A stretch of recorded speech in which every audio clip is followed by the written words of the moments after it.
नमस्कार दोस्तों, आज के इस वीडियो में मैं आपको कुछ ऐसे आर्टिफैक्ट्स या फिर होम डेकोर के बारे में बताना चाहती हूँ जो आपको आपके घर में नहीं रखने चाहिए और कुछ ऐसे हैं जो आप रख सकते हो पर उसकी एक सही दिशा होनी चाहिए। यूजुअली लोग होम डेकोर्स या फिर आर्टिफैक्ट जो होते हैं वो अपने घर के हॉल में रखते हैं, क्योंकि आर्टिफैक्ट्स हम लोग यूजुअली किचन में तो नहीं रखते हैं और बेडरूम में भी कुछ चीज़ें नहीं रख सकते हैं जिससे हमारी स्लीप डिस्टर्ब हो सकती है। The reason behind I chose this topic today because artefact जो होते हैं वो हमारे घर में हमारे नज़रों के सामने होते हैं और सारे वास्तु कंसल्टेंट घर में जो चीज़ें रखी है आपके आंखों के सामने उसके बारे में बहुत बातें करते हैं, क्योंकि हम जो देखते हैं उसके ऊपर हम विश्वास रखते हैं। जो हम आंखों से देखते हैं, हर टाइम देखते हैं, हर वक्त देखते हैं घर में, वो डायरेक्टली हमारे सबकॉन्शियस माइंड के साथ जुड़ जाता है।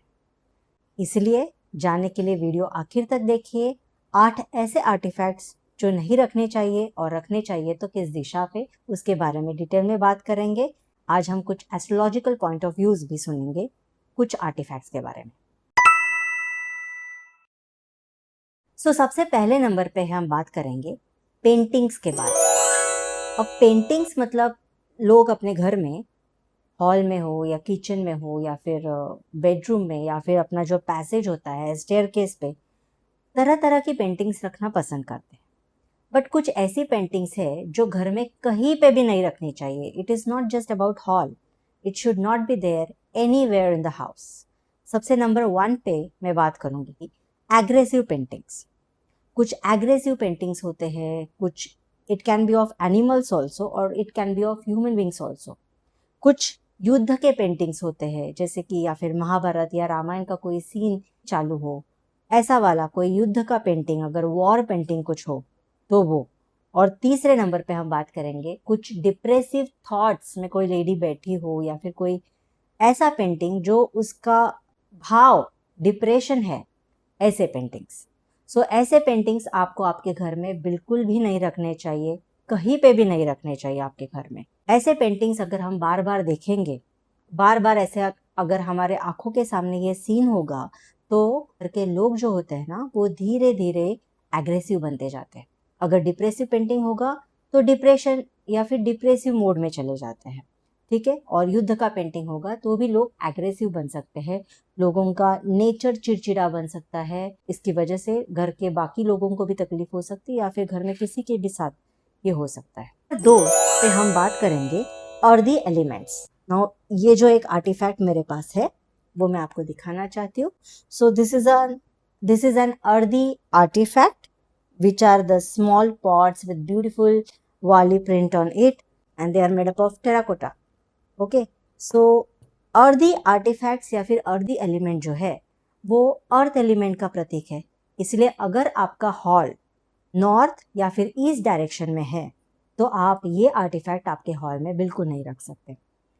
ये रखना आपके लिए उचित नहीं है, वो आपके लिए लाभदायक नहीं रहेगा। ये आर्टिफैक्ट जो है वो आइडियली आपके घर में साउथ साउथ वेस्ट या साउथ वेस्ट डायरेक्शन में आप रख सकते हो। पर अगर आपका हॉल नॉर्थ साइड में या फिर ईस्ट साइड में है आपके घर के केंद्र बिंदु से, तो फिर ये आर्टिफैक्ट्स नहीं रखिए। Otherwise it can spoil the opportunities coming in your life, it can also spoil your social connections. Number 3 पे हम बात करेंगे और फ्री फ्लोइंग वाटर के आर्टिफैक्ट्स। नो ऐसे आर्टिफैक्ट्स आपने देखे होंगे, फ्री फ्लोइंग वाटर के घर में लोग रखना काफ़ी पसंद करते हैं।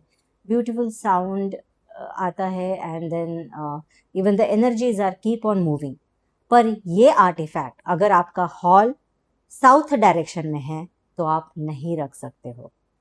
फ्री फ्लोइंग वाटर आर्टिफैक्ट की सही दिशा है नॉर्थ साइड। अगर आप उसके एग्जैक्टली अपोजिट में, आज आपको 16 दिशाएं बता के कंफ्यूज नहीं करना चाहती, मैं आपको सिर्फ एक दिशा बताऊंगी, उसके ऑपोजिट साइड अगर आपने रखी हुई है तो आप गौर कर सकते हैं। It can spoil the liquid cash or money which is coming in your house.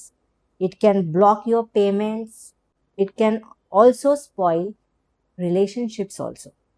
And also spoil your fame and आपके कंपनी का brand also it can spoil.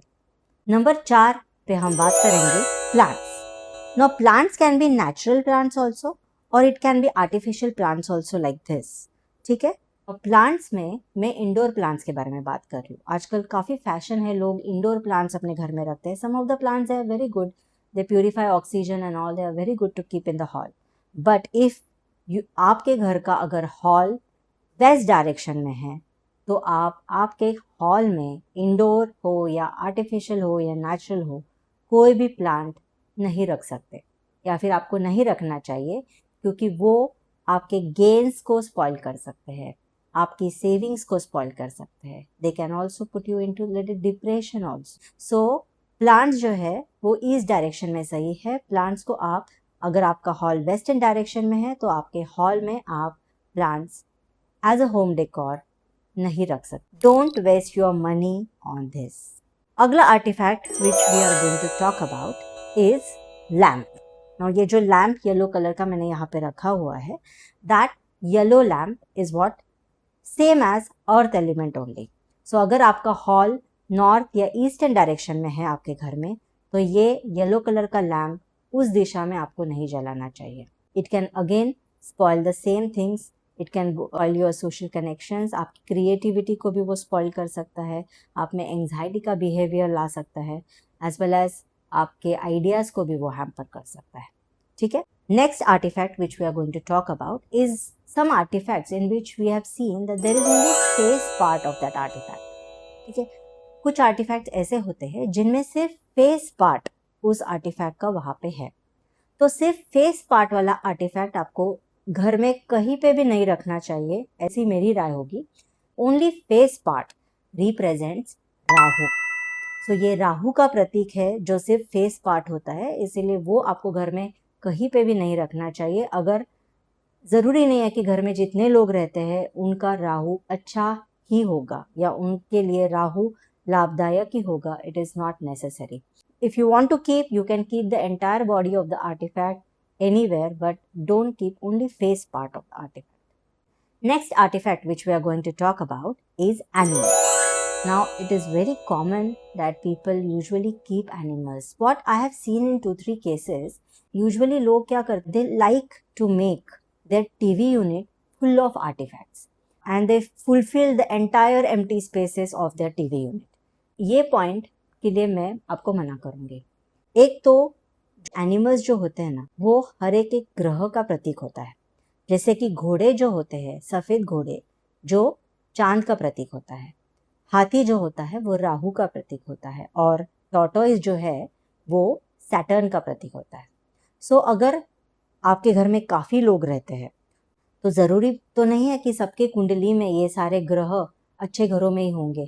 तो इसीलिए आप आपके घर में अगर 2-3 लोग ही रहते हैं तो आप चेक कर सकते हैं आपका एस्ट्रोलॉजिकल पॉइंट ऑफ व्यू। आप खुद आपके कुंडली में देख सकते हैं कि आपके जन्मपत्री में देख सकते हैं, अगर वो प्रतीक का ग्रह अगर आपके नुकसान के घरों में नहीं बैठा हुआ है, then you can keep it.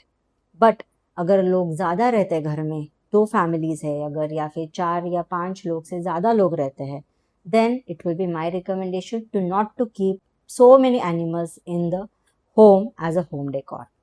Also ये जो अलग अलग एनिमल्स होते हैं उनकी एक पर्टिकुलर दिशा होती है, उस दिशा में अगर वो रखेंगे तो वो ज़्यादा लाभदायक होते हैं। जैसे कि फॉर एग्जाम्पल टॉर्टोइस जो हमने रखा है, टॉर्टोइस के बारे में हम क्या जानते हैं, slow and study wins the race, and tortoise as a good luck दिया जाता है। वो डिसिप्लिन एंड फोकस बढ़ाने के लिए टॉर्टोइस जो होता है ना, वो शनि का प्रतीक होता है, उसके लिए वो गिफ्ट दिया जाता है। इसलिए वो अगर शनि के दिशा में आप रखोगे तो उसका ज़्यादा फायदा होगा, पर उसके लिए उस व्यक्ति के astrological point of view also Shani अच्छे घरों में होना चाहिए या फिर लाभदायक होना चाहिए, तो उसका ज़्यादा फायदा होगा। कभी कभी पता नहीं चलता है, सपोज आप कभी घूमने गए हो या बाहर से कोई एनिमल लेके आए हो, एज अ आर्टिफैक्ट लेके आए हो, तो आप ऑब्जर्व कीजिए वो एनिमल रखने के बाद या फिर वो बदलाव अपने घर में करने के बाद, it can be in the form of artefact also, it can be in the form of painting also. अगर वो करने के बाद 15 दिन के अंदर अगर आपके घर में किसी भी पर्सन का स्वभाव या बिहेवियर में कुछ अगर चेंज आपको दिखा है, वो चिड़चिड़ा हो गया है या फिर उसे किसी चीज़ की तकलीफ हो रही है, वो चीज़ें भुला नहीं पा रहा है, सो मेनी एंड सो मोर, तो फिर तो उसका रीज़न उस आर्टिफैक्ट के साथ हो सकता है। इसीलिए तुरंत फिर वैसे आप चेंज कर सकते हैं, but for that you have to do only one change at a time in the house and you have to keenly observe the findings. फिर ही आपको पता चलेगा कि शायद ये इसके साथ जुड़ा है, और उसको आप अगर हटा दोगे तो वापस वो रिवर्स इफेक्ट दे देगा, ठीक है, तो ही फिर वो वास्तु का इफेक्ट है, इसलिए उसको बारकाई से देखना चाहिए। Next artefact which we are going to talk about is about fish tank. Now fish tank के बारे में again I will be talking about 2 points. One, fish tank is actually very good to keep. Fishes अगर छोटे छोटे, जैसे हम plants रखते हैं ना, प्लांट्स को भी हम ग्रो करते हैं, उनकी केयर लेते हैं, that is a very good thing. Similarly fish tank रखना या फिर कोई एनिमल रखना जिसको हम प्यार करते हैं, जिसकी हम केयर करते हैं, जिसको हम छोटे से बड़ा करते हैं, that is a very good thing. But about fish tank only 2 points. One is fish tank is a pure water element. Fish tank पानी तत्व का प्रतीक है। तो अगर आपका hall south east south direction में या साउथ वेस्ट डायरेक्शन में है तो फिर आप फिश टैंक हॉल में नहीं रख सकते, या फिर आपको अगर रखना ही है, आपके एस्ट्रोलॉजी पॉइंट ऑफ व्यू भी अच्छा है, तो उसको वास्तु कंसल्टेंट के साथ आप सलाह लेके बैलेंसिंग करके रख सकते हैं, ठीक है। दूसरी चीज़, फिश टैंक जो है वो 12 नंबर की राशि यानी कि पाइसेस का भी एक प्रतीक होता है। इसीलिए आपके कुंडली में आप चेक कीजिए, अगर 12 नंबर की राशि आपके नुकसान के हाउसेस में नहीं बैठी हुई है तो आपके लिए फिश टैंक लाभदायक रहेगा, पर वो आपके घर में जितने भी लोग परमानेंट रहते हैं उनके सबकी कुंडली में होना चाहिए। अदरवाइज किसी एक को बहुत ज़्यादा बरकत मिल रही है पर किसी दूसरे का नुकसान हो रहा है, ऐसा हो सकता है। इसीलिए ये सारे पॉइंट्स चेक करके ही आप आपके घर में आर्टिफैक्ट्स रखिए, आपके घर को ब्यूटीफुल डेकोरेशन होम डेकोर से सजाइए, लेकिन कुछ चीज़ों का सिर्फ ध्यान रखिए जो मैंने आज डिस्कस की। धन्यवाद।